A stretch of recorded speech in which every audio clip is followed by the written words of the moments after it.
Eurogamer.net and more from Metabomb. By John Bedford Published 15/100/2017. A note from the editor: Metabomb is Gamer Network's specialist competitive gaming site with a particular emphasis on Hearthstone. Each week we're inviting them to bring you a roundup of all the biggest news and events they've been covering.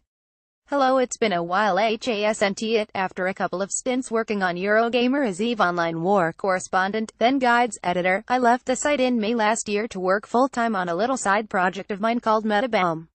Since then we've expanded into other titles, hired a lovely chap called Ed, and brought all of our separate game sites together under one redesigned roof. Each week they'll be bringing you a roundup of all the most important news, guides and updates about our flagship games.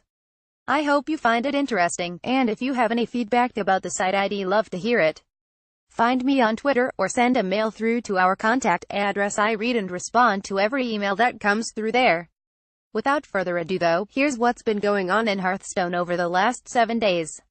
Has Hearthstone's arena been neglected so much in the Frozen Throne expansion that it's effectively broken in the current meta? Popular streamer Kriparian argues that Blizzard's focus on constructed play sees the mode unavoidably suffer, and while fixes after the fact are always welcome, more should be done to proactively prepare the mode for each new card set.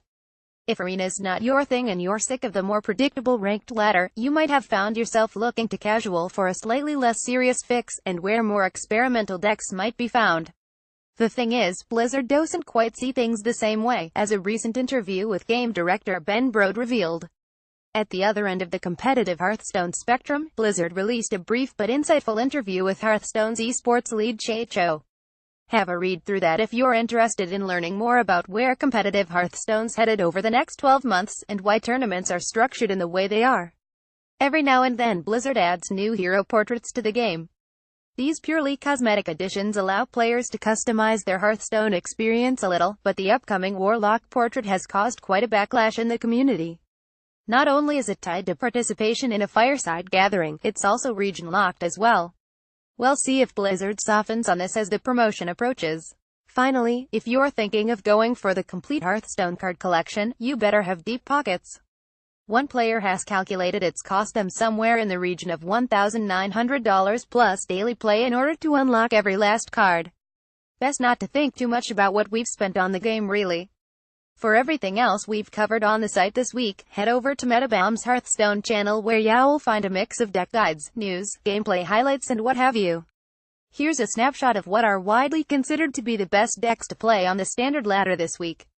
Each one of these articles contains a bang up-to-date deck list and a guide to playing it, so dive in and see what takes your fancy. 1. Tempo Rogue. Not a new deck by any means, but one that's leapt to the top of the tier list since a recent round of nerfs rebalanced the ladder somewhat. 2. Highlander Priest. A very fiddly deck that requires a broad knowledge of the wider meta if you're to use your board control options efficiently. Not one for the newcomer, to put it mildly. 3. Jade Druid. Still very much a thing at just about every stage of the Hearthstone ladder, from rank 20 to legend. Tamed, but by no means beaten. 4. Evolve Shaman. Pretty much the Shaman's only truly competitive deck right now, but an absolute monster in the right hands. RNG fans should check this one out. 5. Murloc Paladin. The changes to Murloc Warleader have taken a little of the edge of this deck, but it's still a very solid performer. 6. Zoo Warlock. Zoo is back. We've long argued that a Hearthstone meta without Zoo is not a healthy one, as a budget version of the deck has so much to teach the new player. 7. Aggro Token Druid. If you can't stomach another match with Jade Druid, then there's an excellent, aggressive token deck you can pilot instead. 8. Pirate Warrior. No longer the dominant powerhouse it once was, yet still very potent. This one subject to a lot of changes. The optimal version of the deck is narrowed down in the new meta. 9. Mid-range Paladin. Again, lots of Murlocs but with a meteor finish in the mid to late game. 10. Secret Tempo Mage. Tempo Mage became Secret Mage, and then the two kind of blended together for the Frozen Throne meta. Your strongest option for the hero right now. We're just starting to get our wild coverage back on track. For those of you that are into that side of the game, keep an eye on the site for more developments on that front soon.